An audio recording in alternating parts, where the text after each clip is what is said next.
Fox নিউজকে Trump আজকে বলছে কি জানেন?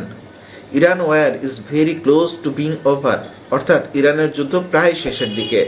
কথাটা বলার কয়েক ঘন্টা পরেই ওয়াশিংটন পোস্ট শিরোনাম করেছে, US sends thousands more troops to Middle East as Trump tries to squeeze Iran. মানে ইরানের উপর চাপ বাড়াতে মধ্যপ্রাচ্যে আরও হাজার হাজার সৈন্য পাঠাচ্ছে যুক্তরাষ্ট্র। এখন প্রশ্ন একটাই, যদি যুদ্ধ শেষের দিকেই থাকে তাহলে এত সৈন্য পাঠানোর দরকার কি? চাপ দেওয়ার জন্য তো এখন যে সৈন্যরা ওখানে আছে সেটা যথেষ্ট ছিল। তাহলে আসলে কি হচ্ছে? এখান থেকে বোঝা যাচ্ছে আরেকটা আলোচনা হবার সম্ভাবনা আছে। কয়েক ঘন্টা আগে আল জাজিরা শিরোনাম করেছে, ট্রাম্পের প্রিয় পাকিস্তানের ফিল্ড মার্শাল ইরানে পৌঁছেছে আমেরিকার শেষ বার্তা নিয়ে। কি আছে সেই বার্তাতে? এটা কেউই নিশ্চিত না। তবে একটা বিষয় পরিষ্কার, পৃথিবী জুড়ে কূটনৈতিক তৎপরতা আজ অস্বাভাবিকভাবে বেড়েছে। ট্রাম্প আবার পোস্ট করে বলেছে, আমি চীনকে চিঠি লিখেছি, ওরা যেন ইরানকে অস্ত্র না দেয়। আমরা একটা সময় হরমুজ প্রণালী খুলে দেব, তখন চীনও খুশি হবে।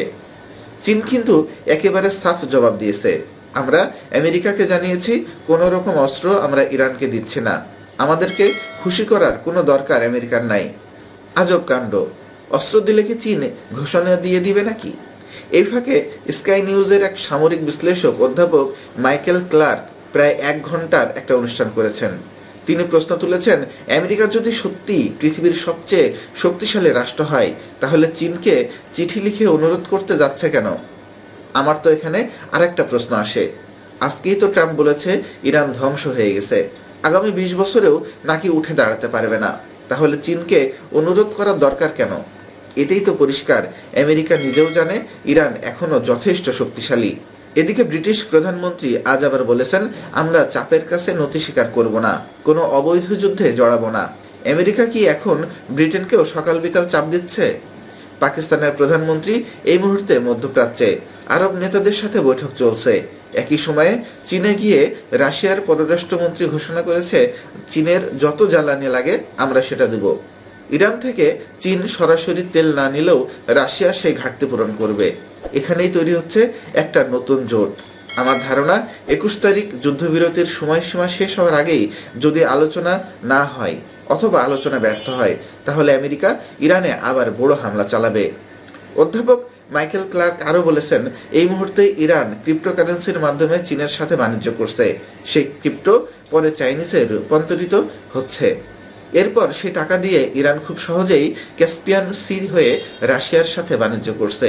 এই সাগরটা ইরানের উত্তরে, এক পাশে রাশিয়া আর এক পাশে কাজাকিস্তান, যেটা রাশিয়াপন্থী দেশ। অর্থাৎ পারস্য উপসাগরের হরমুজ প্রণালী বন্ধ থাকলেও উত্তরের দিক দিয়ে ইরান পুরোপুরি অবরুদ্ধ নয়।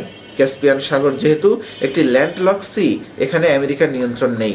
হ্যাঁ, তেল বিক্রিতে সমস্যা হবে, কারণ তেলের বড় ক্ষেত্রগুলো হরমুজের দিকেই, কিন্তু ইরান পুরোপুরি বিচ্ছিন্ন নয়। অধ্যাপক ক্লার্কের সতর্কতা হলো, হয় এই যুদ্ধ 2 সপ্তাহের মধ্যে শেষ হবে, না হলে মে মাস পর্যন্ত গড়ালে এই যুদ্ধ দেশে দেশে ছড়িয়ে পড়তে পারে। তৃতীয় বিশ্বযুদ্ধ শুরু হওয়ার আশঙ্কা রয়েছে। ট্রাম্পের আজকের কথা শুনে আমার যেটা মনে হয়েছে, সে খুব দ্রুত ইরান থেকে বেরিয়ে যেতে চায়। এই সপ্তাহেই শেষবারের মতো আলোচনার চেষ্টা করবে। আর যদি সেটা ব্যর্থ হয় তাহলে আগেও যেমন বলেছে ঠিক সেটাই করবে, ইরানকে প্রস্তর যুগে ফিরিয়ে নেবে। আমেরিকার সাবেক কর্নেল ডেভিস আজকে বলেছেন, আমাদের সামরিক সূত্ররা জানিয়েছে ইরানে বড় হামলার সব প্রস্তুতি সম্পন্ন, আলোচনা ব্যর্থ হলে আমরা আবার শুরুতে ফিরে যাব। তার অর্থ কি জানেন? ট্রাম্প বেশি দিন এই যুদ্ধে থাকতে চাইবে না, কারণ বেশি দিন থাকলে অন্য দেশগুলো আমেরিকার বিরুদ্ধে চলে যাবে। তাই পালানোর আগে সে হয়তো বড় একটা হামলা চালিয়ে যাবে। উই হ্যাভ ওন, নিজ দেশের মানুষকে সে জয় দেখাতে চাইবে। কিন্তু প্রশ্ন হলো, ইরান কি চুপ থাকবে? ইরান আগেই বলেছে, আমরা যদি ধ্বংস হই তোমাদের নিয়েই ধ্বংস হব। তার অর্থ কি জানেন? মধ্যপ্রাচ্যের তেল গ্যাস ক্ষেত্র সব উড়ে যেতে পারে, তারপর পুরো বিশ্ব ভয়াবহ সংকটে পড়বে। আমার কাছে মনে হচ্ছে এই যে এখন একটা শান্ত পরিস্থিতি, একটা বড় ঝড়ের আগে নীরবতা। এই রোববার ভিক্টর অরবান হেরে গেছে হাঙ্গেরিয়ার নির্বাচনে। ট্রাম্প তাকে বাঁচাতে 3 দিন আগে জেভি ভেন্সকে পাঠিয়েছিলেন, কোনো কাজ হয়নি। ট্রাম্প বুঝে গেছে তার জনপ্রিয়তা বিশ্বজুড়ে কমছে, মিত্ররাও দূরে সরে যাচ্ছে। সিএনএনের জরিপ অনুযায়ী আমেরিকায় ইসরায়েলের প্রতি সমর্থন প্রায় 60% কমে গেছে, রিপাবলিকানদের মাঝেও প্রায় 40% কম হয়ে গেছে।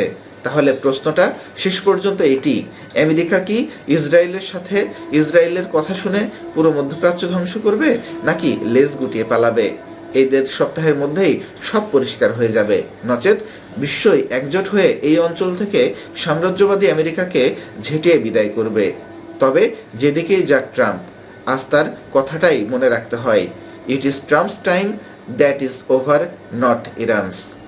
আবার নতুন কোনো এপিসোডে আবার নতুন কোনো বিষয় নিয়ে আপনাদের সাথে আলোচনা হবে। সে পর্যন্ত ভালো থাকবেন, আর আমাকে সাপোর্ট করতে ফেসবুক থেকে ভিডিওটি দেখলে অবশ্যই ফলো করে আমার সাথে থাকবেন, আর যদি ভিডিওটি ইউটিউব থেকে দেখেন তাহলে ইউটিউব চ্যানেলটি সাবস্ক্রাইব করে আমার সাথেই থাকুন। ধন্যবাদ।